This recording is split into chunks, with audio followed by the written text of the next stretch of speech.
Hey everyone, welcome back to the channel today. As you can see, we got rain, so no outside work today. So we'll just stay up here in the model room. So I wanted to do another follow-up on one of the videos. I think the last one I posted about kit light bars and things of that nature. And one I talked about that I did not share with you, and I said I would, was the StreetHawk light bar. And I got one pulled up right here. It was produced by Federal Signal.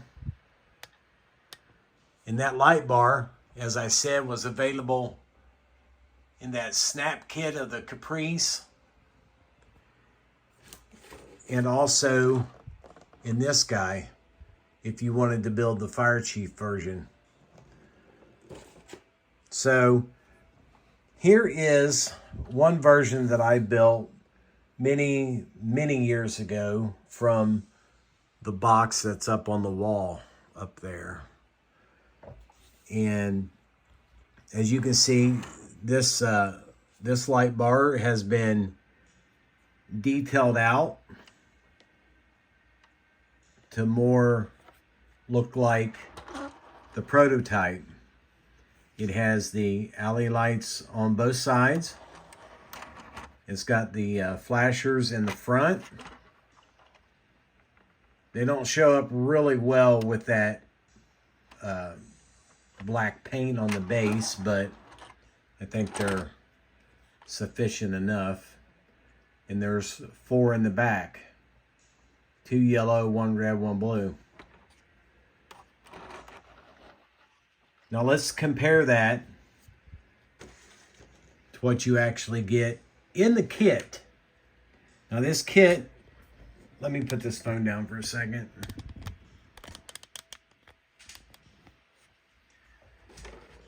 This kit that I got here was gifted to me from a fellow enthusiast that I guess they had it, somebody built it, didn't really, I guess they lost interest in model cars, but this one was started as the Taxi. But as you can see, it was never painted, and this is a snap-tight kit. So I was more than happy to get this. And here is what you get in the kit, okay? You have the base, and obviously this has already been snapped together, but I can fix all that.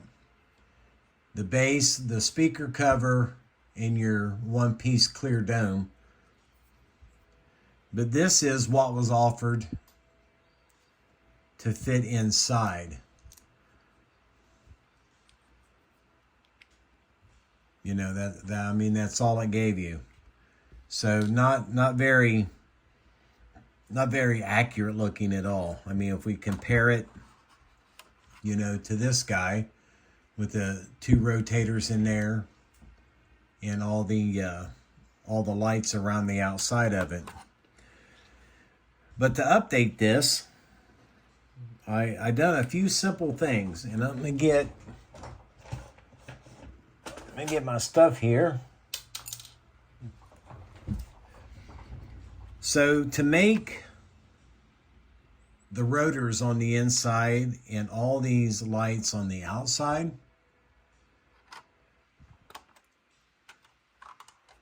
I simply used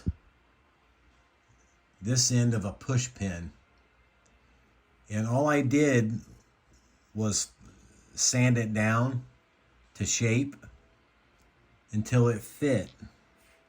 Let me knock this hood off here.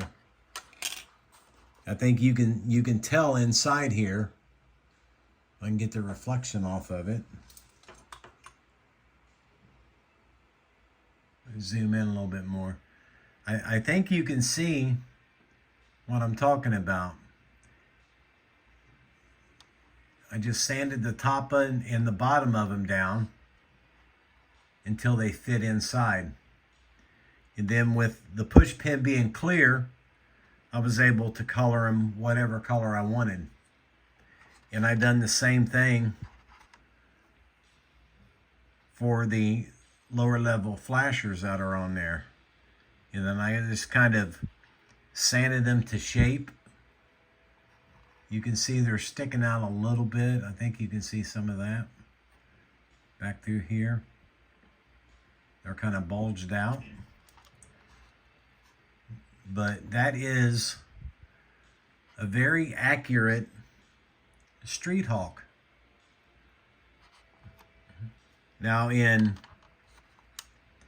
1993, they started making these without the speaker grill on top of it, and they would move the sirens down to the front of the car, the push bumper, whatever they had on there, because I think it was an OSHA regulation that mandated, you know, sirens and speakers had to be removed from the top of emergency vehicles and placed down into the front of them, you know, due to hearing loss.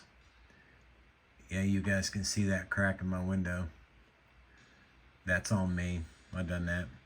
But there's not it's called an all light version. There's not one available. If you was to try to make one, you would have to probably vacuum form the whole dome itself. But that is a pretty simple and basic upgrade,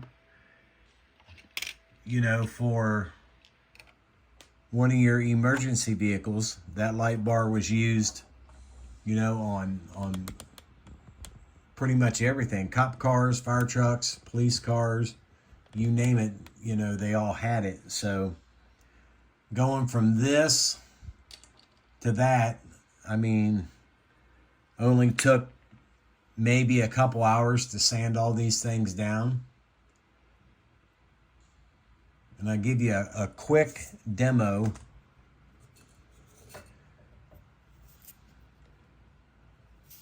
I just use a regular, you know, pretty much rough sanding stick, very, very firm. And I would just start on it, start sanding back and forth. And you can see how fast that it removes the material. Once you get it the shape that you want, you would clip the back of it off either with a pair of snippers, a razor saw, just something, you know, to cut it. That way you only had this in. Like I said, these are just normal push pins that I bought this whole big jar of them on Amazon. They didn't cost all that much. And I literally have thousands of them because I use these for all kinds of stuff. I used them for this light bar. I use them when I make my my sealed beam lights. They are just super, super handy to have around. So going, like I said, going from what is offered in the kit to that, you know, it's just a matter of sitting down, doing some Google research on it, and you can improve your model tremendously and make it look more real, more authentic. So thanks for watching, and thanks for the feedback that I've gotten off of my last couple videos talking about, you know, kit emergency lights and how to improve them. I guess that's pretty much it. That's all I got for now anyway, until I ponder up something else. So guys, with that being said, Lucy says good morning. And then hopefully we get a little bit more rain today because, man, it has been super dry around here for quite a couple weeks. My yard's starting to look like crap again, dying out. But I appreciate you guys watching. And with that being said, we will see you in the next video.